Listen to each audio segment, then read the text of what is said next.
Hey guys, before I get into the topics at hand, I just want to share some personal news, some pretty good news.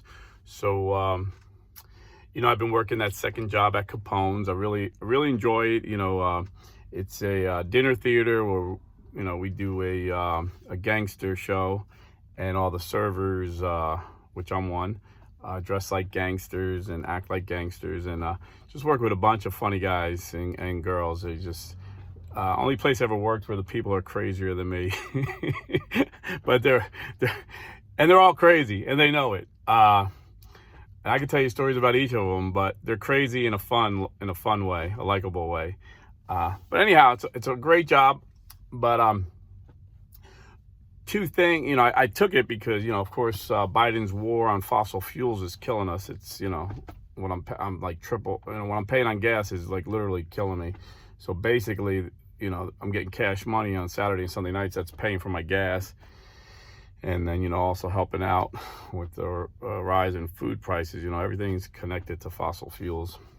But long story short, I told you a couple of weeks ago that I really tore up my knees doing this. I got a torn meniscus. I kind of rehabilitated myself without surgery. And I've been doing fine for years. And for some reason, serving tables just like really jams them up bad where I'm walking like I'm walking like funny, like really limping and both legs. It was really, really painful. So took a break and I'm doing some exercises. I seen this guy, knees over toes. I want to get the whole program, but right now I'm just doing some basic ones. And believe it or not, it's helping. My knees they're feeling great, Not good enough to run yet, but I can walk without, a limp. And I don't think I'll have to go back. If I go back, I told my boss what was going on, so he said take time off, rest your knees, do what you need to do. But it was also hurting, the show because, I talk to you guys here and I just tell you what's on my mind. It takes me like an hour to get to my first stop, and I pray and talk to the Lord and reflect on things, and I try and just share my thoughts. Nothing special. I'm no theologian. You guys know this. But, giving you a blue-collar perspective of a man who was an evangelical for 30 years and Catholic for the last 7 or so. So maybe it's a little different perspective you find interesting. But the thing I really enjoy is digging into the scriptures and giving you guys Bible studies. And I have 3 or 4 that I've been wanting to do, but I need time, and I don't have the time, working the second job. But now I'm going to have the time, and I'll tell you why. But literally I have 3 Bibles with notes. So what I do, I mark them with the highlighter, I circle with a pen, and then I put an index card so I can find it. I'll put first, second, third, so I go in order what verses I need to read. But if I'm doing 3 or 4 different ones, I can't use the same Bible. So I got 3 or 4 Bibles put aside that I can't read because I got the cards in it and I don't want to move them. So I told my wife this week, next time she goes to the thrift shop, get me some more Bibles. Great place to find Bibles. I mean, they're usually Protestant Bibles, but the New Testament's the same. So you can get them for $1, sometimes 50 cents. So yeah, she goes to a thrift shop probably twice a week. She buys buys all her clothes from there, and then a month later she's donating her old clothes back to there. So we just kind of recycle through the thrift shops in town, and pretty you can get some pretty good deals. You've probably heard me talk about my Armani suit. That's Salvation Armani, get it? Salvation Armani. but anyhow, so I told her to get me a few more Bibles, but I think I'm going to be able to do 2 or 3 Bible studies this weekend because I think I'm going to be able to leave that second job. Thanks to some very generous Patreons. I don't like to talk about it. I feel really funny mentioning, because it's a donation. It's a total donation. It's up my Patreon account. When I was a milkman and they laid half of us off for COVID, somebody mentioned, hey, start a Patreon fund, and my kids started it up. And I really don't talk about it, but people have donated, and lately recently I had 2 people donate quite a bit. That's should be enough to cover my gas for the week. And it's monthly. They commit to a monthly sum. So I just want to say thank you, and it's. we talk about the grace of God, how God shows us grace that, we can never merit heaven. It's, it's a free gift to us, and, but we also show grace to other people, like, forgiving someone for something they don't deserve forgiveness. That's showing grace. But my Patreons, they're showing me grace because they're helping me out financially, and I'm not giving them nothing. I don't have anything to give back, And, there's some guys that give free tapes, or you get to see behind the scenes. There's all kinds of gimmicks, and I don't want to mean like gimmicks in a bad way, but just things that get you to donate. And I really don't have that, so it's just grace. These people are giving to me out of grace, they're getting nothing in return. So I just want to say thank you. And I'm really going to, use it for the glory of God, and really dig into the scriptures and give you the best that I got. But that being said, I do got an idea, because I do want to give something back. It's like the grace of God. God saves us. He died for us while we were yet sinners.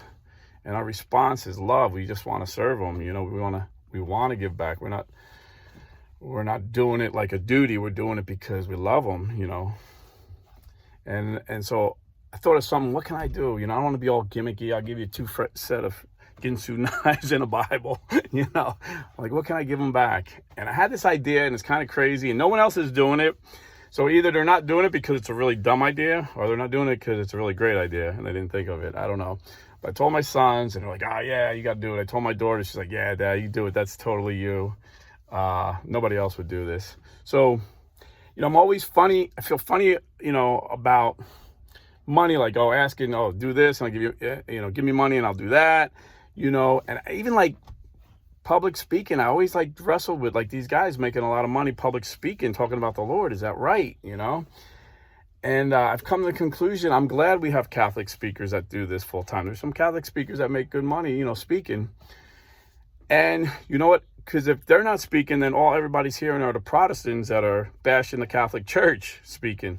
So I've come to the conclusion it's not wrong that, we have public speakers that get paid money. That's their full-time job. And I guess I wrestled with it because that would be like a dream job for me. But, and I'm like, man, I would feel so guilty doing something I love, getting paid for it. But it's like, one of my favorite Protestant preachers, Chuck Swindoll, he used to just say, like, he had some like really good quotes. He's the guy who said, life is 10%. What happens to you, 90% of how you react. He's the guy that coined that phrase. He's also the guy that said marriage is like flies on a screen door. Those on the outside are dying to get in. Those on the inside are dying to get out. But if it's sacramental, it could be wonderful. And I want to do a video on that, the power of sacramental marriage. But he also said, if you find something you love to do, and figure out a way to make money doing it, you'll never work again. And so that would be me. If I could just talk like this all day and get paid for it, that would be amazing. So maybe that's why I'm like, feel funny about that. But then I reflected on that thought, and some of the best public speakers I've met and talked personally, both Catholic and Protestants, are not extroverts. They really don't enjoy talking. And I asked them why they do it, and they said because they feel called to do it. So, I thought that, the more I was like, wow, God, thanks for showing me that, Some of these guys it's work for them, getting up, talking in front of a bunch of people. It's actually, something they don't want to do, but they're doing it because they feel led to do it. But that being said, this great idea, I don't even know if I want to give it out because I'm not sure if I want to do it because, like I said, there's a lot to work out. But I was thinking, I don't have the, the technical resources to give you guys anything if, you donate through Patreon. But I do got me. I mean, I'm nothing special, but, maybe a phone call, your Patreon, I call you and you can ask me any questions. I mean, it might not be the right answer, but I'll give you my answer, So I thought that might be cool. Let me know what you think about that in the comments. Because if I'm not working the second job, I'll have some time to do it. But, there's a lot that there's a lot with that, People are like, oh, you can get a bunch of Catholic haters to just call and to bash you. But, hey, I'll debate anybody. I don't care who you are, I believe we have the one true faith. So how can I lose? If God be for me, who could be against me? That's how I see that. But then there's also the Billy Graham rule. If you're familiar with that, I've been following the Billy Graham rule since I was a young evangelical. And basically that's, never be alone with a woman who isn't your wife, And Billy Graham thought of that, he started following that rule when he was a young evangelist, and he walked into a room after a crusade, and there was a young, beautiful woman half naked in his hotel room. Luckily, he had staff members with him, so he had witnesses. But he said, man, if I didn't have the staff with me, it would have been her word against mine. Who knows what the plan was. So, Mike Pence was laughed at, when he was vice president because he said he followed that rule, and they laughed at him. That's so archaic. But there's a lot of wisdom to it, My good friend who discipled me when I was a young evangelical, he taught me that rule, and he followed it. My wife said one time he came over to get me to play basketball, and I wasn't there. And when he came in, he made sure he left the door open, and he stayed by the door. And he said, this is the Billy Graham rule. I shouldn't even be here alone with you, but your kids are here, and I didn't know Rob wasn't here, but, we don't want anybody to say anything, give the hint of we're doing something wrong. The door is wide open, So that was pretty cool. Unfortunately, that brother who, really loved the Lord, strong evangelical Christian, I don't know, 25, 30 years later, I found him on Facebook when I had a Facebook, and I called him, and he told me he was divorced. And I was like, man, you were such a strong Christian. What happened? He said, I didn't follow the Billy Graham rule. I'm like, what? He goes, I didn't follow the Billy Graham rule twice. I was alone with 2 different women, 2 different times, and, I sinned. I was like, wow. So the Billy Graham rule is wise for several reasons. Number one, someone's trying to entrap you, her word against your word.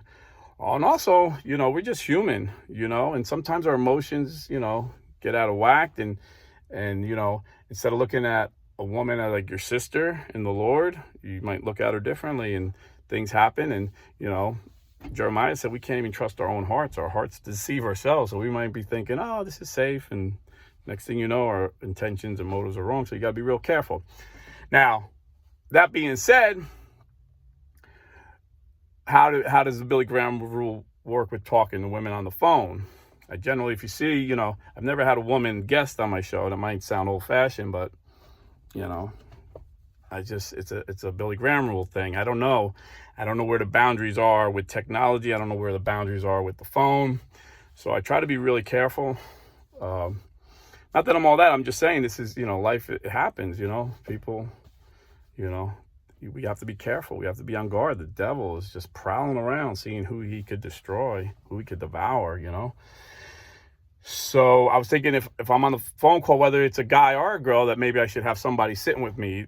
My wife will be like, heck no, I ain't going to sit around listening to you talk on the phone. But maybe one of my sons, I don't know. I have to work that out. So this ain't a definite thing. This is just something I'm thinking about. It might be crazy. It might be stupid. Let me know what you think in the comments. But again, I'm just so thankful to my Patreons.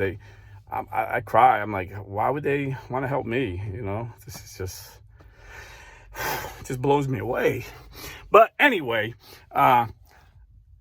check this out. So there's a priest in my diocese who wrote a book called Reclaiming Vatican II. And I heard this priest talk in my diocese. Actually, when I heard him speak, I was like, wow, this guy can preach. And then I heard that he went to our Catholic school there. He's from the town I live in now, and went through church there. I'm like, wow, this church produced a godly priest. This is so awesome. I actually teared up. I was like, wow, sometimes you think you're donating to the church and you're praying for the church. And well, what's the church doing? Well, when you see this guy, you're like, wow, your church produced a holy priest. That's awesome. And not only that, really smart. My priest called him a scholar. He said, yeah, you got to have him on blue collar and a scholar. This guy's a scholar. He knew him personally. So he wrote this book, Reclaiming Vatican II. I just got it in the mail yesterday. My kids were over when I got it, so I really didn't get a chance to read much of it. But the little bit I read got me so excited, because basically what he's saying is Vatican II is very conservative and orthodox.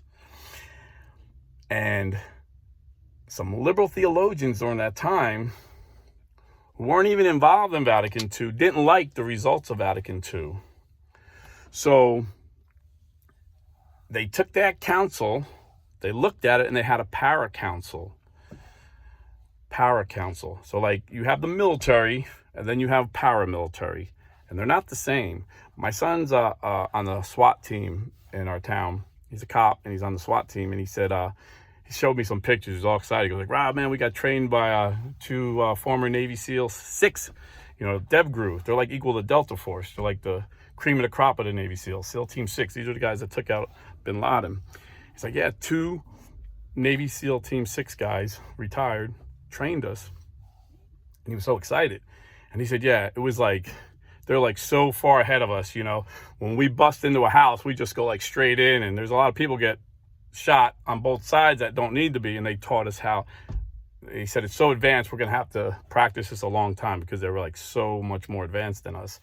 It's going to take a while to get it down. There was so much information. It was like a fire hydrant, you're trying to catch the water. And my son-in-law, him and his friend, the 2 cops, they got to show tactical dads. 2 cop dads talk about things, pretty cool. And I said, man, you got to have those guys on your podcast. He goes, well, I'll ask him, he said, but I don't know if they'll say yeah, because we got a picture taken with them and they made us black out their face. I'm like, man, that's hardcore. So that's the difference between like military and paramilitary. So you're talking a council is a real council, and a power council is not a real council. So the Power Council was run by these liberal theologians, according to Father Blake Britton. He's the priest I'm talking about. And they hijacked it. Vatican II, basically, they went to seminaries and started teaching young seminarians what they wanted Vatican II to say, not what Vatican II actually taught. And he said, but now we're reclaiming it. Now a lot of these seminarians are priests that have read Vatican II, and they're mad. And we're going to reclaim it. The church is going to reclaim Vatican II. So this is, like I said, I'm just in the first few pages of the book. So, and I'm going to have him on. That's another great news. He's going to be on next month. We haven't come up with a date yet, but he agreed to be on next month. And so if you got any questions for him, put it in the comments. So I got a lot of questions, because the little bit I know about Vatican II was they wanted to go back to tradition. Vatican II was all about going back to the 1st century, how church was done there. Vatican II was also all about the new evangelization, bringing baptized Catholics who left the church back home, Protestants and non-religious people back home. So I got a lot of questions, and this guy loves the Latin Mass, and he said Vatican II did not get rid of the Latin Mass. Vatican II did not get rid of priests, facing the altar. So he got a lot of interesting things to say. Like I said, I don't want to get too much into it because I'm only in the first couple chapters, and plus he can explain it way better.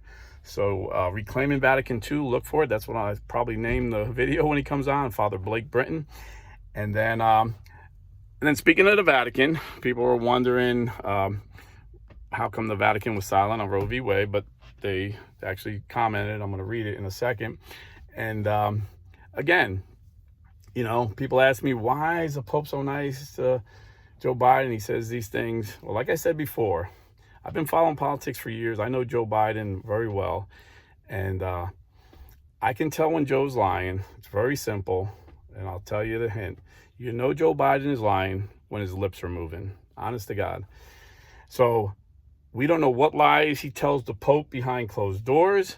And he's also a very wicked man. I mean, he's an evil, corrupt politician. Who knows what threats he's given the Pope? I wouldn't be surprised if he's threatening, the Pope. If you don't be nice, this is what I'm going to do. Who knows?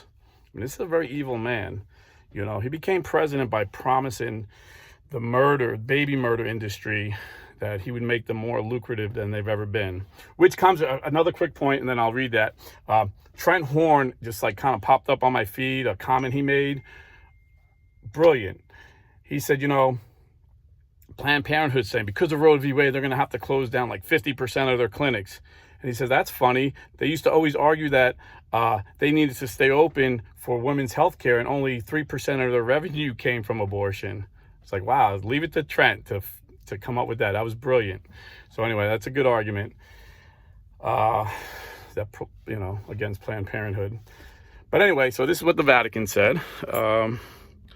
It was in the Vatican newspaper. And, when they say the Vatican says this, pretty much it's like when the White House says something, the White House has a press release. The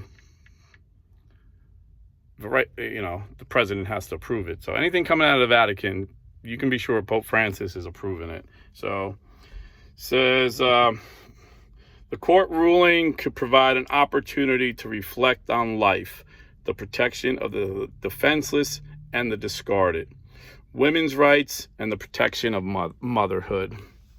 And then Pope Francis spoke on Saturday. He didn't say Roe v. Wade by name, but he talked about the sanctity of life and how important it is to protect life. And so there you have it. Don't listen to the lies. Pope Francis meant what he said and said what he meant when he said abortion is the gravest of mortal sin. And when he said hiring an abortionist is like hiring a hitman, he meant it. And what's he think of hitmen? Well, he told the mafia if they didn't repent, they were all going to hell. He does believe in hell. Don't believe that lie either. So anyway, God bless and stay Catholic.